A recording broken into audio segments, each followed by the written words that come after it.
Shalom kekasih Tuhan, kita jumpa kembali dalam FF Osaka, Filmon Wongso Fellowship obrolan santai keluarga Allah. Malam hari ini kita akan belajar firman Tuhan, eksposisi Daniel 2 yang akan dibawakan oleh hambanya, Bapak Herman Sinarli dari Makassar. Herman, waktu kami berikan. Silahkan Pak Herman. Terima kasih Bu Ayu. Selamat malam semua. Malam. Pak Freddy, Bu Christina, Bu Lydia, Pak Ivan. Selamat malam. Malam semua. Eksposisi Daniel 2. Nah, di Daniel 2 ini cerita intinya dalam mimpi Nebukadnezar. Jadi kalau kita flashback ke Daniel 1, sebenarnya kisah Daniel 2 ini terjadi pada tahun kedua dari Raja Nebukadnezar. Saat dia menjadi raja atas Babel.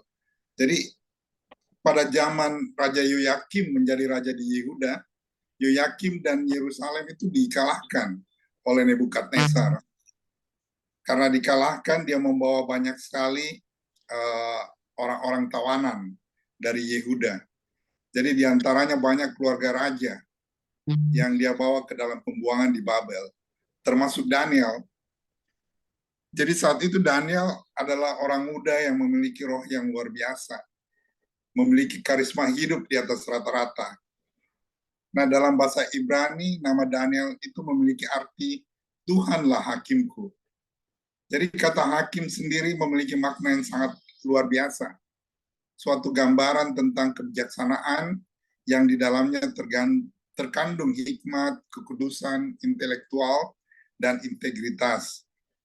Jadi Daniel adalah sebenarnya seorang yang muda, pilihan yang ditangkap dan dibawa oleh Nebukadnezar, Raja Babel itu pada waktu Yerusalem runtuh. Nah, di negara Babel, oleh pemimpin pegawai istana, nama Daniel diganti menjadi Beltsasar.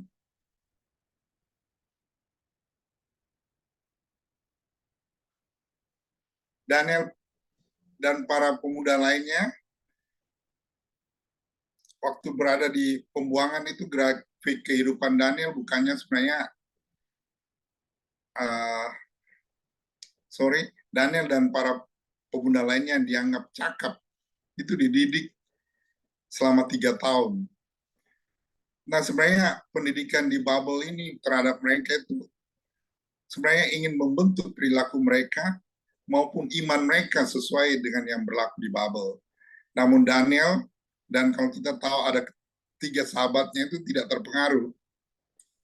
Jadi meski mereka berada di negeri pembuangan, grafik kehidupan Daniel itu bukannya menjadi merosot. Justru sebaliknya, makin hari dia makin naik, seperti janji firman-Nya. Kalau kita baca dalam Ulangan 28 ayat 13, bahwa Tuhan akan mengangkat engkau menjadi kepala dan bukan menjadi ekor. Engkau akan tetap naik dan bukan turun. Nah, janji Tuhan terhadap Daniel ada dalam Ulangan 28 ayat 13 ini, bahwa dia akan tetap naik.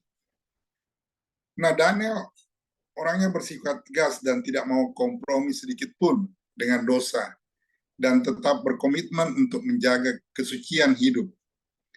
Jadi meskipun waktu itu mereka dalam pembuangan, di dalam pendidikan selama 3 tahun itu, makan minum mereka diatur oleh raja. Nah, Daniel tidak mau diatur sesuai makan-makan yang diaturan oleh raja. Mereka minta makanan tersendiri pada pegawai-pegawai istana. Dengan agar pegawai istana itu memiliki keyakinan terhadap mereka, mereka katakan bahwa kalau keadaan fisik kami lebih jelek, maka kami akan makan makanan itu. Jadi mereka diuji selama 3 bulan. Dan ternyata selama itu, postur mereka tidak kalah dengan orang-orang yang makan dari makanan persembahan raja. Nah, kalau kita mulai ulas bagian pertama yang saya baca dari ayat 1 sampai ayat 12. Di situ kita melihat bagaimana Raja Nebukadnezar ini marah. Kenapa dia marah? Karena dia bermimpi, raja bermimpi, lalu dia berkata kepada orang Kasdim. Jadi tulisan ini sebenarnya kata-kata ini dalam bahasa Aram, bahwa dia memanggil semua orang ahli jampi, ahli sihir, dan para Kasdim untuk menerangkan kepadanya tentang mimpinya. Jadi berkumpullah para ahli-ahli jampi, orang-orang Kasdim ini kepada raja, dan mengatakan kepada Nebukadnezar, ceritakanlah kepada hamba-hambamu mimpi itu, maka kami akan memberitahukan maknanya. Tetapi raja sebenarnya sudah mengambil keputusan bahwa dia tidak akan memberitahukan mimpinya, apa yang dia mimpikan. Tetapi dia minta setiap orang-orang bijaksana itu, para ahli jampi, orang-orang bijaksana itu untuk menerangkan mimpinya sekaligus maknanya. Dan dengan juga memberikan panisnya, memberikan hukuman apabila mereka tidak dapat memberitahukan apa yang dia mimpikan serta maknanya, maka mereka akan dibunuh. Sedangkan apabila mereka dapat memberitahukan, mereka akan menerima hadiah, pemberian-pemberian dan kehormatan yang besar dari raja.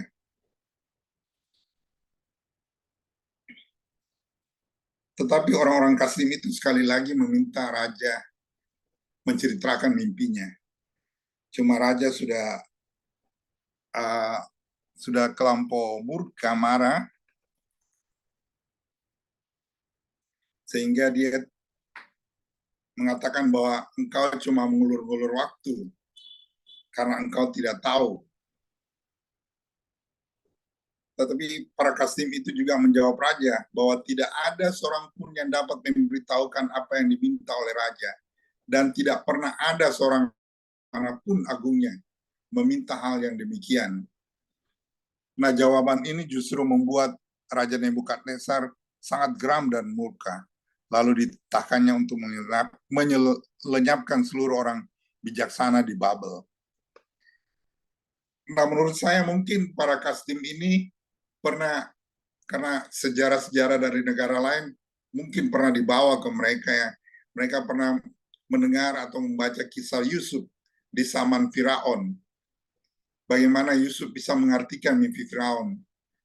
Tetapi saat itu Firaun langsung menceritakan mimpinya, dan Yusuf hanyalah mengartikannya. Berbeda pada saat ini, bahwa Nebukadnezar malah meminta diberitahukan mimpinya dan maknanya. Nah, ancaman Nebukadnezar ini akan melenyapkan semua orang bijak, ahli jampi, dan peramal di seluruh negara Babel, akan berdampak juga kepada Daniel dan para sahabatnya.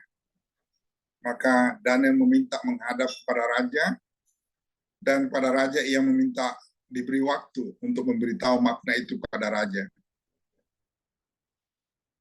Nah, kemungkinan saat itu Nebukadnezar juga heran, kok ada anak muda yang masih begini muda, ingusan, mau memberitahu mimpi dan maknanya.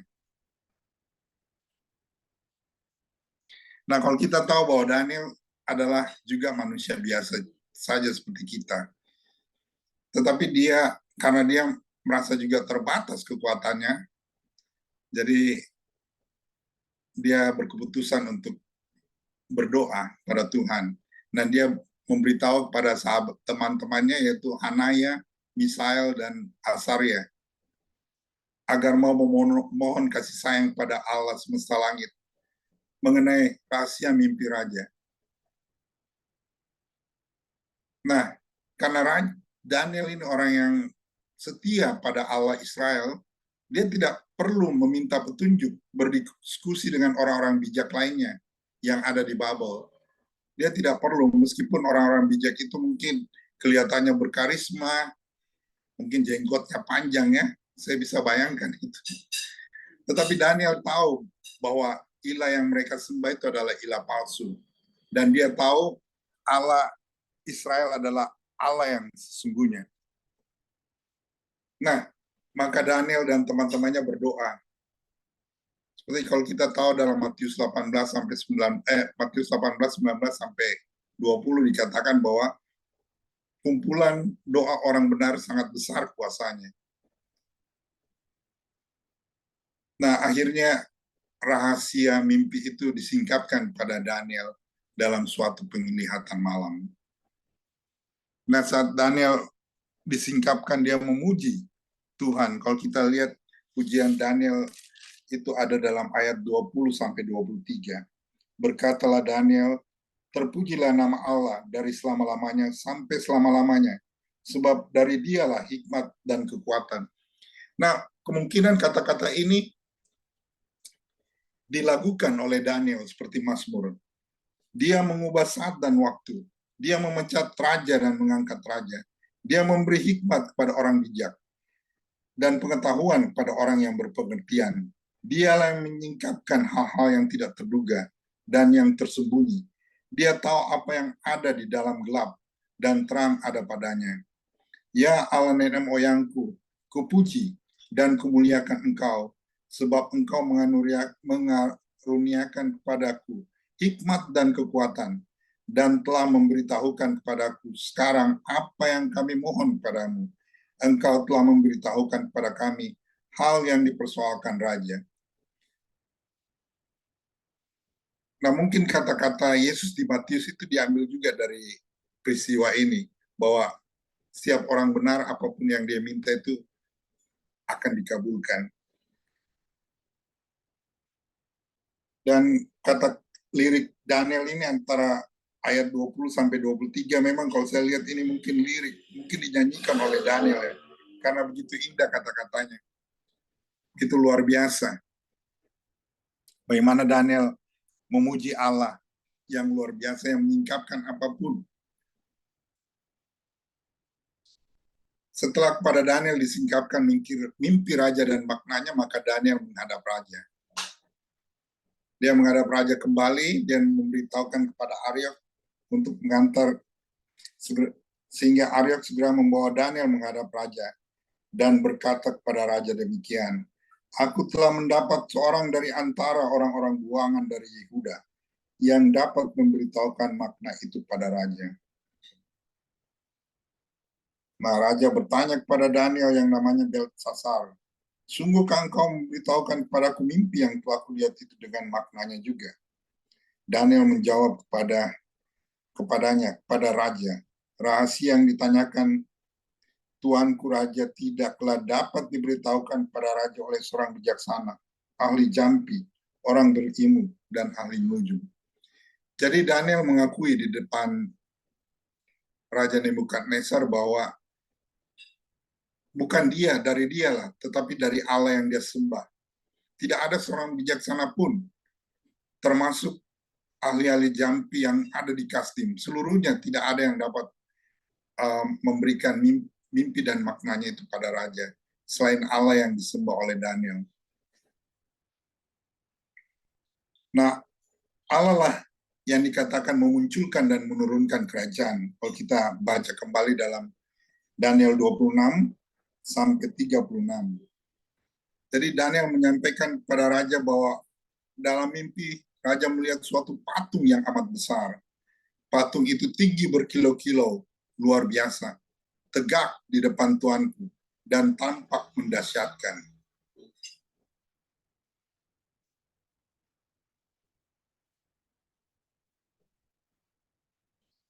Adapun patung itu, kata Daniel, kepalanya dari emas tua, dada dan lengannya dari perak, perut dan pinggangnya dari tembaga, sedang pahanya dari besi, dengan kakinya sebagian dari besi, sebagian lagi dari tanah liat.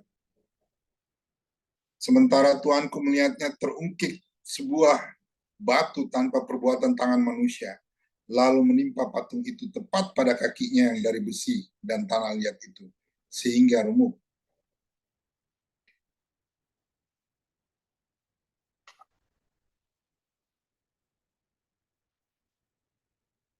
Jadi Daniel menjelaskan baru patung itu terdiri dari berbagai macam logam. Kepalanya dari emas tua, dada dan lengannya dari perak, perut dan pinggangnya dari tembaga, sedang pahanya dari besi, dengan kakinya sebagian dari besi dan sebagian lagi dari tanah liat. Kemudian Daniel memberitahukan maknanya pada raja. Bahwa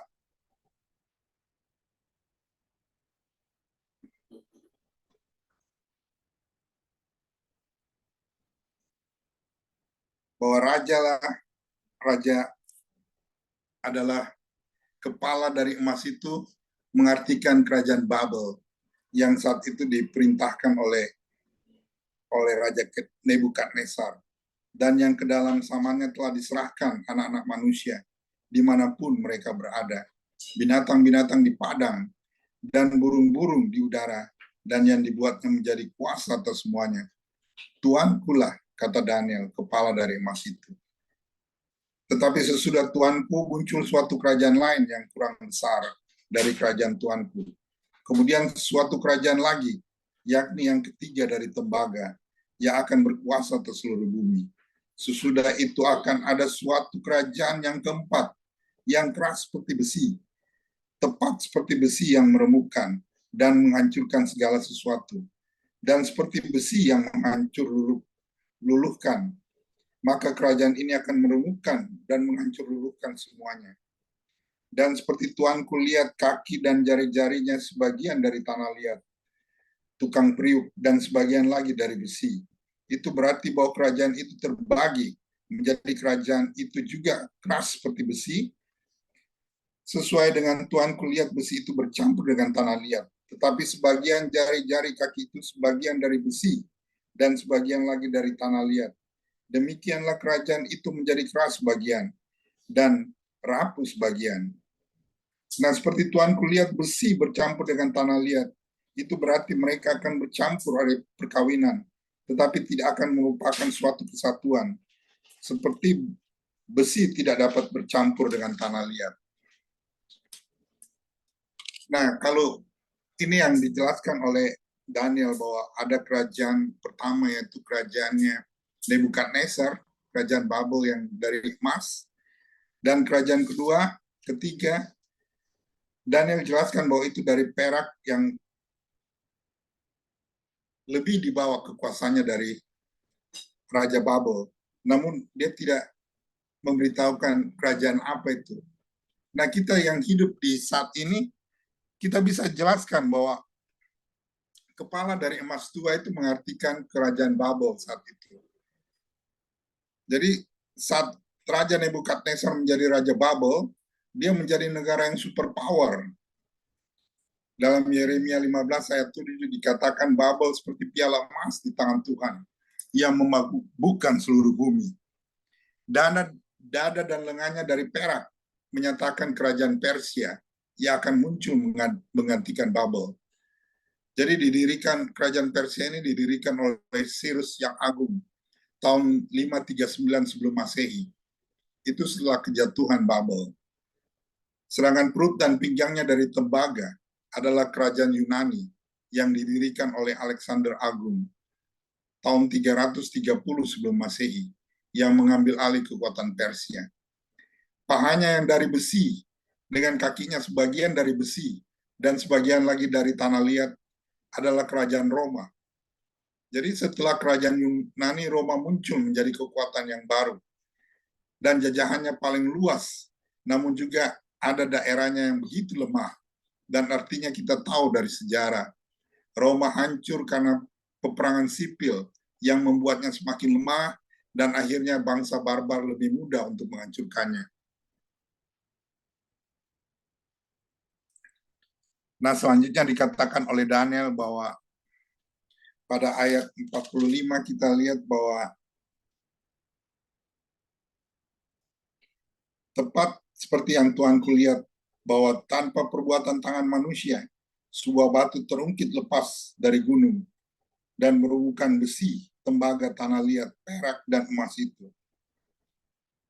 Jadi Allah yang maha besar telah memberitahukan pada Tuanku Raja apa yang akan terjadi kemudian hari. Mimpi itu adalah benar dan maknanya dapat dipercaya. Jadi dikatakan bahwa tanpa perbuatan manusia ada sebuah batu yang mengelinding.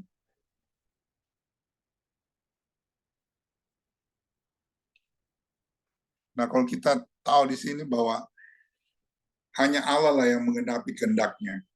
Hal itu juga menjadi pelajaran bagi kita. Bahwa jika kita menjadi di atas atau apa, kita tidak boleh sombong atau tinggi hati. Nah, jikalau kita dikaruniakan kekayaan, kepandaian, kemolekan, atau pelayanan yang besar, kita tidak bisa tinggi hati bahwa kita lebih dari yang lain. Karena kalau tidak, kita bisa dipermalukan oleh Tuhan sendiri.